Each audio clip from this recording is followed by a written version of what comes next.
Welding 360 here, back with a video. Here's a quick video.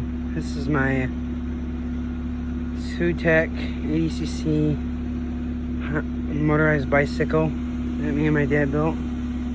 I use this to get around campus because we're not allowed to drive our cars to class. So, yeah, other than that, it has a light now. And it's a 2-stroke. There's the back light. Has Dicon front and back brakes. Chain's a little loose, but other than that, yeah. That's my tire weight for it. All the tie downs. But yeah, sorry about not posting too much. Going to school right now.